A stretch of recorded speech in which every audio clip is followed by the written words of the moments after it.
તમારા ઘરમાંથી કે તમારી દુકાનમાંથી કોઈ મંદિરમાંથી કે અન્ય પણ કોઈ પણ સ્થળથી ચોરી થાય તો તમે કમ્પ્લેન લખાવવા માટે પોલીસ સ્ટેશન જાઓ છો, ત્યારે પોલીસની જ ગાડી ચોરાય તો પોલીસ ક્યાં જાય? આવો એક શરમજનક કિસ્સો સામે આવ્યો છે, તો આ વિશે વિગતે ચર્ચા કરીએ. મુકામેથી એક જીપ ચોરીનો બનાવ બનેલ છે, જેમાં બનાવની હકીકત જોઈએ તો એવું છે કે દ્વારકા પોલીસ સ્ટેશનના પીએસઆઈ બારસિયા જે પોતે નાઇટમાંથી 5 વાગે પરત થયા, ત્યારે એમણે તથા ડ્રાઈવરે આ વાહન છે સરકારી વાહન બોલેરો જીપ, એના નંબર GJ187269 છે. એ બોલેરો છે અહીં દ્વારકા પોલીસ સ્ટેશનના કમ્પાઉન્ડમાં રાખેલું હતું અને સવારે બીજા ડ્રાઈવરે આવી અને આ ગાડી સંભાળવાની હોય તો એ સંભાળવાની વચ્ચે એમણે ગાડીમાં પોતે ચાવી રાખી દીધી અને પોતે પોતાની ડ્યુટી પૂરી કરીને જાય ત્યારે હાથોહાથ બીજા ડ્રાઈવરને આ ગાડી સોંપવાની હોય છે. એમ કરવાને બદલે વચ્ચે 4 થી 5 કલાક જેટલો ગેપ રહ્યો. એ દરમિયાનમાં સવારે 8:15 વાગ્યાના સુમારે આ ચોરીસમ છે એ પોતાની મરજીથી ગાડીની અંદર બેસી અને ગાડી હંકારીને લઈ ગયેલ. જે ગાડીને સીસીટીવી ની મદદથી ટ્રેક કરતા ઔરંગા ટોલ નાકામાંથી પાસ થયેલ જોવામાં આવેલ, કમોડે ટોલ નાકામાંથી પાસ થયેલ જોવામાં આવેલ, જેના કારણે આજુબાજુના જિલ્લાને પણ એલર્ટ કરવામાં આવેલ, જેમાં જામનગર જિલ્લાને ખાસ એલર્ટ કરવામાં આવેલ અને દેવભૂમિ દ્વારકા જિલ્લાની એસઓજીની ટીમને જામનગર રવાના કરવામાં આવેલ. જામનગર એલસીબી તથા દેવભૂમિ દ્વારકા એસઓજીની ટીમે સંયુક્ત ઓપરેશન સાથે અંબર ચોકડી પાસેથી આ ગાડીને પકડી પાડેલ અને અંદરથી ચોરીસમને પકડી પાડેલ. ચોરીસમનું નામ પૂછતા તેનું નામ મોહિત અશોકભાઈ શર્મા છે, જે ગાંધીધામનો રહેવાસી છે. એની ઉપર ભૂતકાળમાં પણ ગાંધીધામમાં ગુના દાખલ થયેલા છે અને ત્યાંના ગજગરાના સમાચાર પણ આવેલા છે. આ માણસ છે એ પોતે ચોરી કરી અને વાહન લઈ જવા માંગતો હતો, પોતાના ફાયદા સારું એને વેચી નાખવા માંગતો હતો. કદાચ બીજું કોઈ કારણ પણ હોય, પણ અત્યારે એ ગોળ ગોળ વાતો કરીને સમય વ્યતીત કરી રહ્યો છે.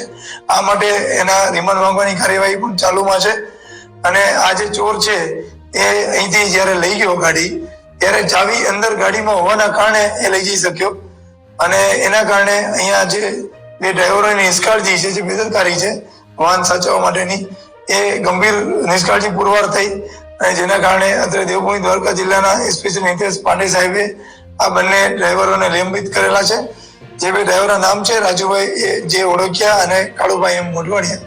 આ બંને ડ્રાઈવરને હાલ અહીંયાથી નિલંબિત કરવામાં આવે છે. ઘણી વખત આપણે સાંભળતા હશું કે અમુક જગ્યાએથી આ દુકાન તૂટી, આજે આ ઘરમાં આ રીતે દાળ પાડવું, એ દાળ પાડી અને આ રીતે ચોરી કરી.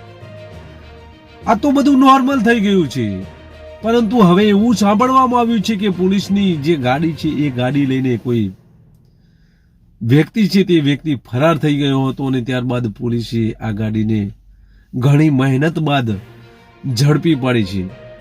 આ બનાવ છે દ્વારકાનો, કે દ્વારકામાં આ રીતનો એક બનાવ બન્યો છે.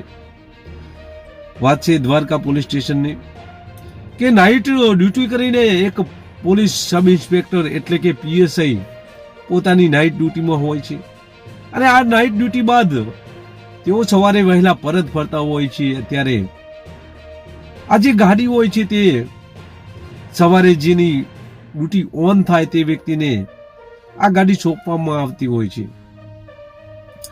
આવા સમયે જ્યારે આ પીએસઆઈ અને તેનો ડ્રાઈવર આ રીતે પોલીસ સ્ટેશન આવે છે અને આવ્યા બાદ આ જે ગાડી છે તેની ગાડીની ચાવી ગાડીમાં જ રાખી દે છે અને એ લોકો ડ્યુટી ઓફ કરી દે છે.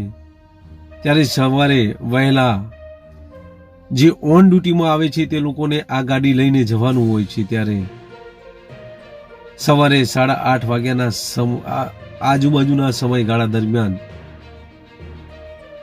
ગાંધીધામનો એક ચોર છે, આ ચોરે આ ગાડી ચોરી અને ત્યાંથી નીકળી જાય છે અને પોલીસને ખબર પડે છે કે પોલીસની ગાડી જે જીપ છે એ ચોરાઈ ગઈ છે. પોલીસ દ્વારા સીસીટીવી કેમેરા ફૂટેજ ચેક કરવામાં આવે છે. પોલીસની ઇજ્જત જાય તેવો આ સવાલ હતો, તેથી આ પોલીસ તાત્કાલિક એલસીબી, એસઓજી અને સ્થાનિક તમામ પોલીસ સ્ટેશનોમાં આ વિશે જાણ કરવામાં આવે છે અને આજુબાજુના જે જિલ્લાઓ છે તે જિલ્લાઓમાં પણ આ ગાડીની ચોરી થઈ હોવાની બાબત તાત્કાલિક જાણ કરવામાં આવે છે. જેમાં જામનગરમાં પણ આ બાબતની જાણ કરવામાં આવે છે. સીસીટીવી કેમેરા ચેક કર્યા બાદ ત્યાંથી એક ઈસમ જામનગર તરફ આ ગાડી લઈને નીકળી ગયો હોય તેવા મેસેજ ત્યાં વિડીયોમાં દેખાય છે. ખંભાળિયા ટોલ નાકામાં પણ આ વ્યક્તિ પસાર થયો હોય તેવું સામે આવતા જામનગર પોલીસને આ જાણ કરવામાં આવે છે ને ત્યારબાદ જે આ વ્યક્તિ છે તેને પકડવામાં આવે છે. આ વ્યક્તિને પકડ્યા બાદ તેની પૂછપરછ કરવામાં આવે છે. પૂછપરછમાં તે પહેલા તો આડાવડા જવાબો આપતો હોય છે, પરંતુ તેની સ્થાનિક પોલીસ સ્ટેશનમાં હિસ્ટ્રી કઢાવવામાં આવે છે ત્યારે આ વ્યક્તિ સામે અનેક ગુનાઓ દાખલ થયો હોય તેવું જોવા મળે છે. આ શખ્સ સામે આ પોલીસ સ્ટેશનમાં ગુનો નોંધવામાં આવે છે. ત્યારબાદ તેનું નામ ખબર પડે છે કે મોહિત શર્મા તેનું નામ છે. આ ગાંધીધામનો વતની છે, જેથી ગાંધીધામ પોલીસ સ્ટેશનમાં પણ તેની હિસ્ટ્રી કઢાવવામાં આવે છે. તેની હિસ્ટ્રી એકદમ જે ચોરી કરી છે તેવી હિસ્ટ્રી છે. ત્યાં અનેક ગુનાઓ તેના વિરુદ્ધ નોંધાયા છે. ત્યારે આ આરોપીના 3 દિવસના રિમાન્ડ પણ માંગવામાં આવ્યા છે. વધુ માહિતી મેળવવાની બાકી હોય તેની હાલ પૂછપરછ ચાલી રહી છે. તો આ જીપ સાચવવાની જે પોલીસ કોન્સ્ટેબલની જે જવાબદારી હતી તે પોલીસ ડ્રાઈવર રાજુભાઈ જે ઓળખિયા અને કાળુભાઈ એમ મોઢવાડિયાને જિલ્લા પોલીસ વડાએ સસ્પેન્ડ કરી દીધા છે. બસ એ જ. ફરી મળીશું આવા જ ન્યૂઝ સાથે. ત્યાં સુધી રજા આપશો. નમસ્કાર.